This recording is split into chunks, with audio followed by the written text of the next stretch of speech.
How do you achieve your dream life? Hello, my name is Hassan. I'm an adventurer.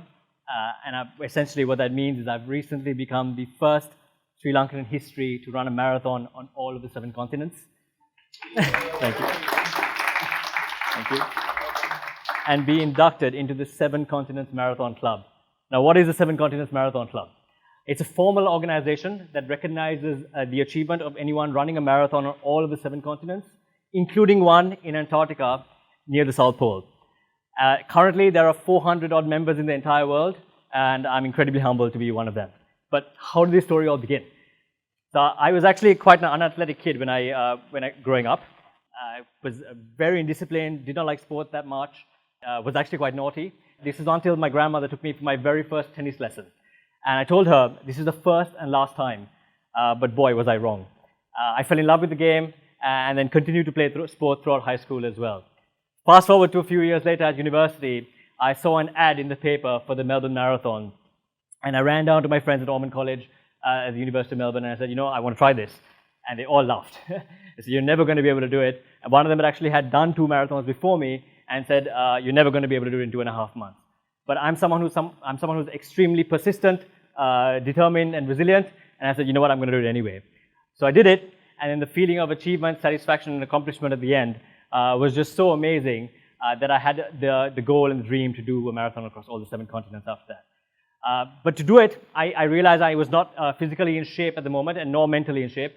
I had to take on a different challenge in order to prepare for this. So I did the Ironman.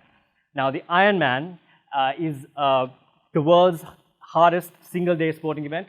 It consists of a 3.86 kilometer swim, a 180 kilometer bike ride, and a full 42.2 kilometer marathon run done back to back to back with a 17-hour time limit with individual time cutoffs of the swim, the bike, and the run respectively. Which means that if you don't finish the swim in a certain amount of time, you don't even get to get on the bike. If you don't finish the swim and the bike in a certain amount of time, you don't even get to do the run. And only if you do all 3 within the allotted time limits and the overall 17-hour time limit do you become an Ironman. Once I achieved this, I felt anything is possible, and I had the guts to go up to the 7 continents. So I was very diligent, and I picked each race with a purpose. So for Europe, I picked the Stockholm Marathon. The reason I picked Stockholm is that Stockholm is one of the top 10 most beautiful marathons in the entire world. It has, you're running through beautiful cities, you're running through Gamlestan and the old town of beautiful Stockholm, and it was just a pleasure to pick that for Europe. For Asia, I picked the Colombo Marathon, obviously, because it's my home country. I wanted to do something for Sri Lanka and make sure that, that Sri Lanka was represented across the 7 continents. For North America, I was privileged to be invited to the Boston Marathon. The Boston Marathon heard about my story in the media, on TV and newspapers and magazines that would cover me in Sri Lanka, and they invited me. Now, Boston is a 100-year-old marathon, more than that. It's the it's the world's oldest running marathon and the world's most prestigious. So it was a privilege to be invited for them. Of course, I said yes, and I flew to Boston and I completed the Boston Marathon. However, now usually this course is a world record-breaking course, but when I did it, the weather was so terrible. There was a hailstorm that day. It felt like it was -7. All those pictures that you see, basically there was rain at the beginning of at the start of the race, and my clothes felt about 3 kilos heavier. People were taking coffee cups at the beginning and holding them just so that they could stay warm with hot coffee. But those things that you see on me, on my body, a shower cap from the apartment I was staying at, and like a little cloth, because all of the wet clothes had run out, because on the weekend people were just rushing and buying everything. I couldn't get anything in time. I finished the Boston Marathon in the end with 5 minutes left to spare, but it was an incredible feeling, and just an ode to, if you just keep going and you just put one step in front of the other when you're facing difficulties, you can achieve your goals. For Africa, this was my favorite race. I picked a marathon called the Big 5 Marathon. Now, the Big 5 Marathon is a marathon named after the big 5 animals in Africa, which are the lion, leopard, Cape buffalo, African elephant, and the rhino as well. And you run a marathon in the African savannah with these wild animals. So they keep the lions and leopards apart, but everything else is fair game. Actually, the start line, the start was delayed by half an hour because there was an elephant at the start. So anyway, this race is fantastic because you're running through the savannah. You can see the elephants in the background. You can see the rhinos kind of bathing in the river. The crocodiles there as well. And the most beautiful thing about it was typically South African because the kids that were on the aid stations were from that part of the world, and they were handing out South African jelly beans and sweets, and it was wonderful to just play with them while running.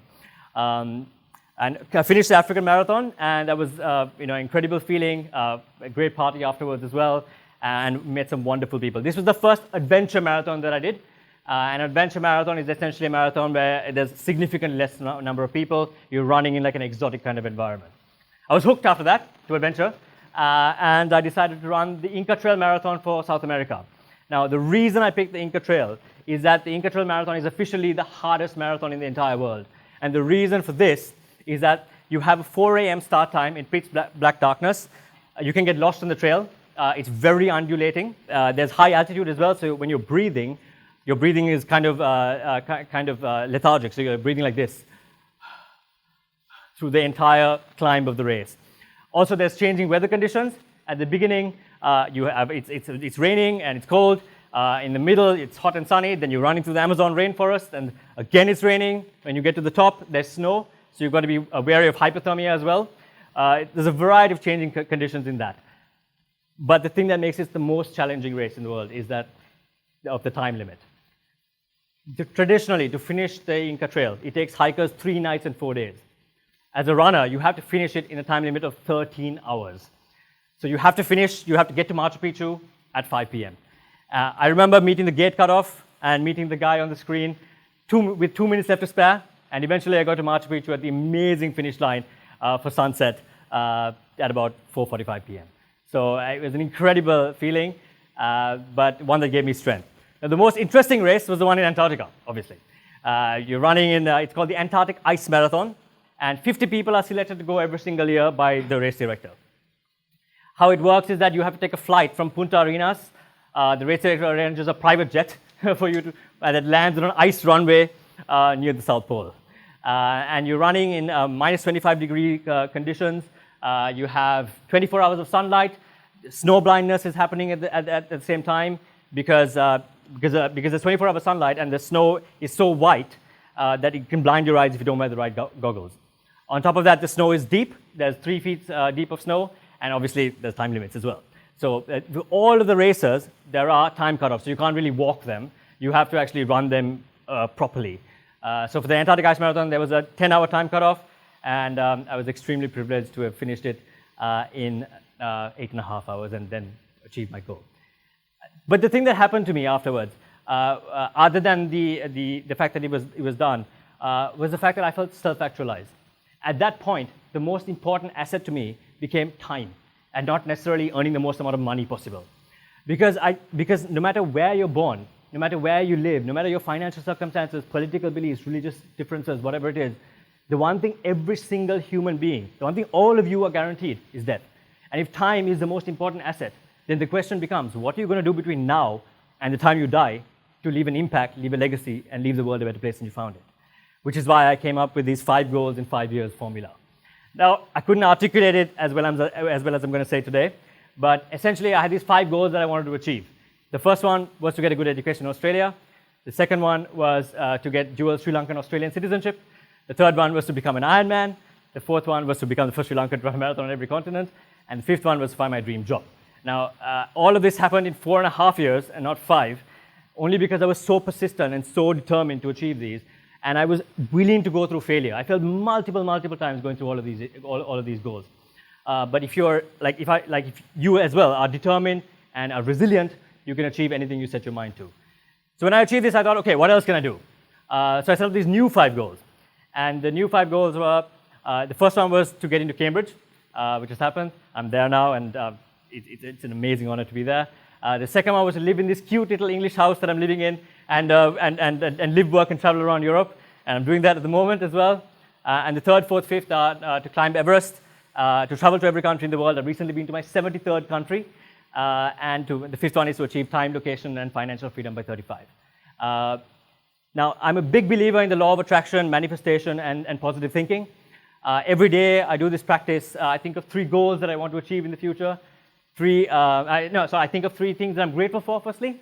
Then I think of 3 goals that I want to achieve in the future. And then I visualize myself having achieved those future goals as if they've already happened in the present.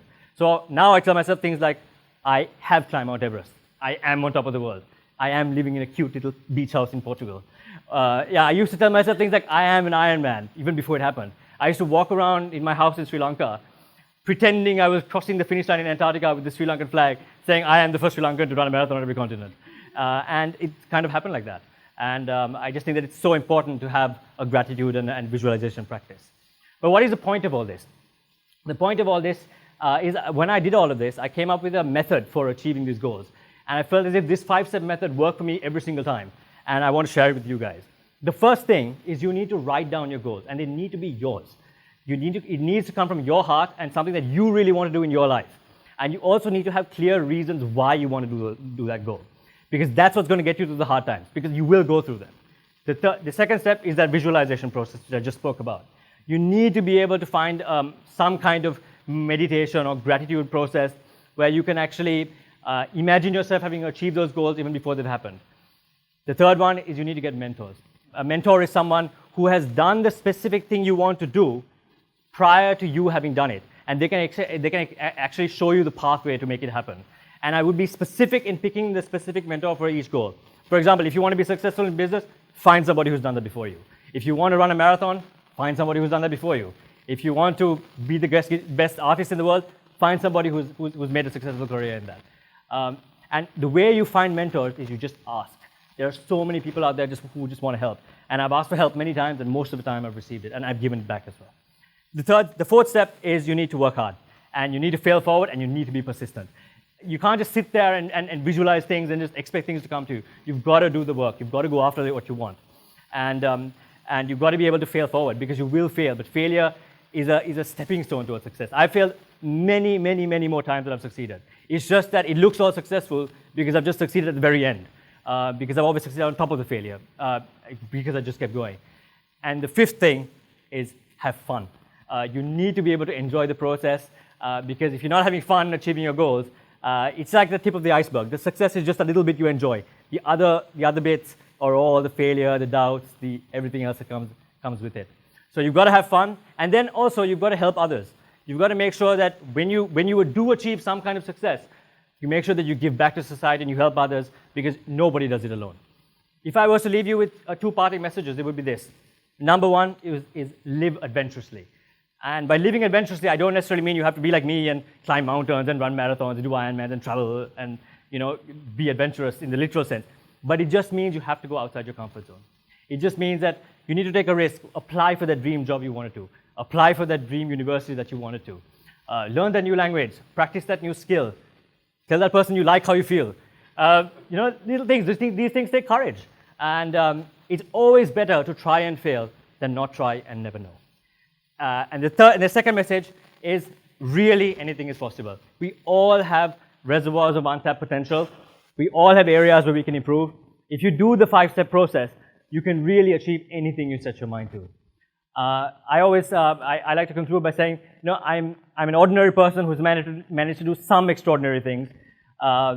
If I can do this, just imagine what you can do. The question now I leave you with is this: what is your Ironman? What is your Everest? What is your 7 continents? Thank you.